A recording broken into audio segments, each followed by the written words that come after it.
निर्जीव रह जाएंगे। तो ऐसा कुछ करो कि दोनों पार्टी हो सके और अमृत को प्राप्त करने का कोशिश करो। जब अमृत निकल आए उस अमृत को ही बांटने में कुछ उपाय करके अमृत पिला दिया जाए देवताओं को। और अमृत जब पान देवता कर लेंगे तो दैत्य ऊपर कभी भी विजय प्राप्त नहीं कर सकते हैं। कि देवता दैत्य मिलने ही से अमृत का आयोजन होगा। स्वर्ग वो समझ में आया है, अब शीघ्र ही समुद्र मंथन होगा। एक चीज यहाँ पर और बहुत ध्यान देने की बात है, नेगेटिव पॉजिटिव दो चीजें हैं, सत्य असत्य, धर्म अधर्म, पाप पुण्य, जन्म मृत्यु, ये सब दोनों चीज भगवान ने बनाया। और एक का वजूद अगर हम धर्म को जानेंगे तो उसको जानने की जरिया क्या है? आधार। अगर हम सत्य को जानेंगे तो उसमें जानने का कारण है असत्य। और अगर हम पाप को यानी पुण्य को जानेंगे तो उसके जानने का कारण पाप है। और अगर हम जन्म को जानते हैं तो उसके पीछे मृत्यु है। ये अवश्य जानना चाहिए, ये दोनों अलग नहीं हो सकते हैं। और इसीलिए अगर आपको अमृत प्राप्त करना है तो अमृत कैसे प्राप्त होगा? केवल देवता से कहाँ अमृत मिल रहा है, उसमें मिलाया भगवान ने दैत्यों को भी, कि बिना दैत्यों के अमृत प्राप्त नहीं हो सकता है। इसीलिए संसार में जो बल्ब जलता है इसमें एक तार से कोई बल्ब जला नहीं सकता है। इसका फेस और अर्थ दोनों है और दोनों ही टकराएंगे तभी प्रकाश उत्पन्न होगा। यह अपने मन के अंदर विचार कीजिए। अब भगवान ने कहा कि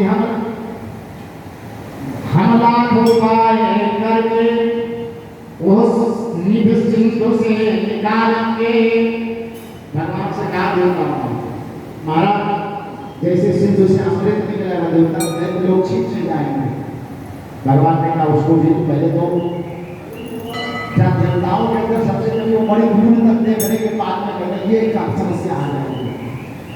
उस समस्या को देख करके पहले ही कमजोर हो जाते हैं। भगवान ने कहा पहले नहीं, पहले समुद्र मंथन किया जाएगा। तो भगवान से देवताओं ने कहा महाराज इतना बड़ा भारी समुद्र जिसका कोई और छोर नहीं है,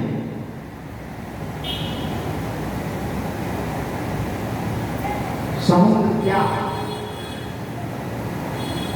भव सागर से पार जो चाहा राम कथा का तात्पर्य। भव सागर, भव माने संसार और संसार भी एक सागर है। समुद्र कहाँ है? संसार में ही तो है। तो समुद्र संसार ही समुद्र है और उसके मंथन में संसार का मंथन करना आसान नहीं है। और इस मंथन को करने के लिए काल की तो रस्सी, सांप की तो रस्सी बनाया वास्तुनाथ, तो काल को साथ में लेना पड़ेगा। समय के द्वारा मंदराचल मन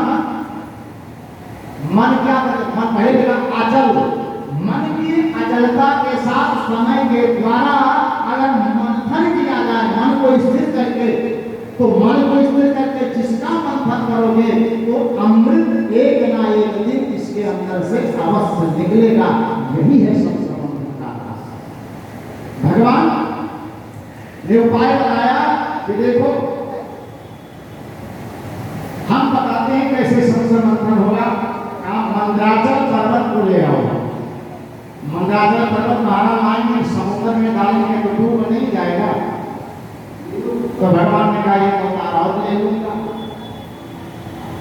कहा क्या?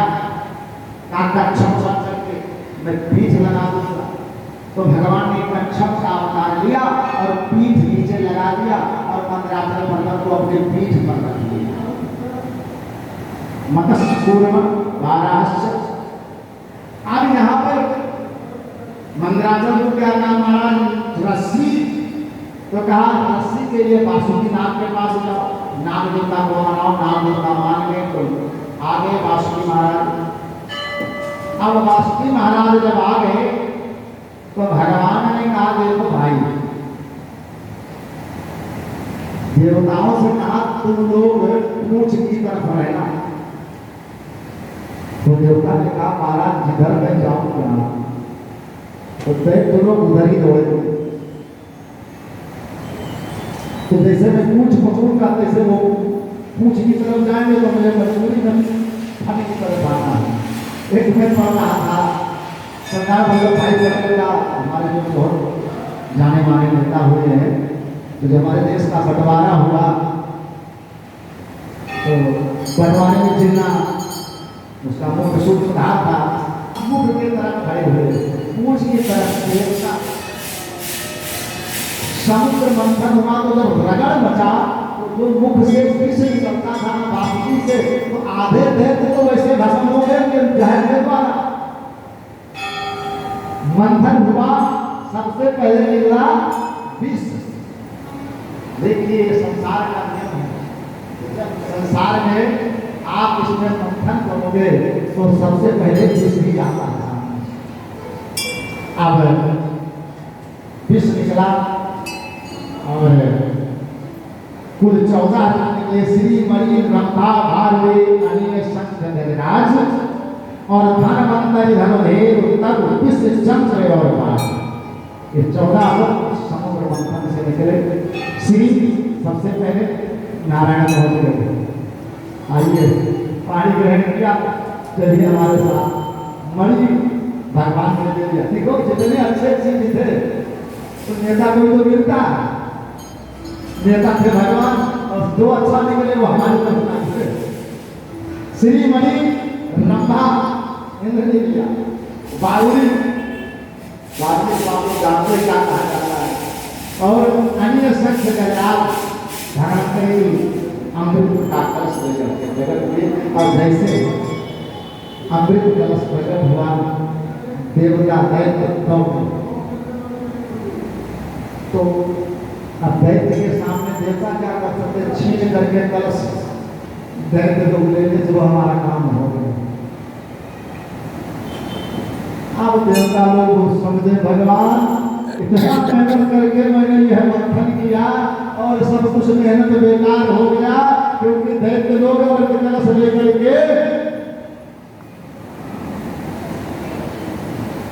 भाग गए।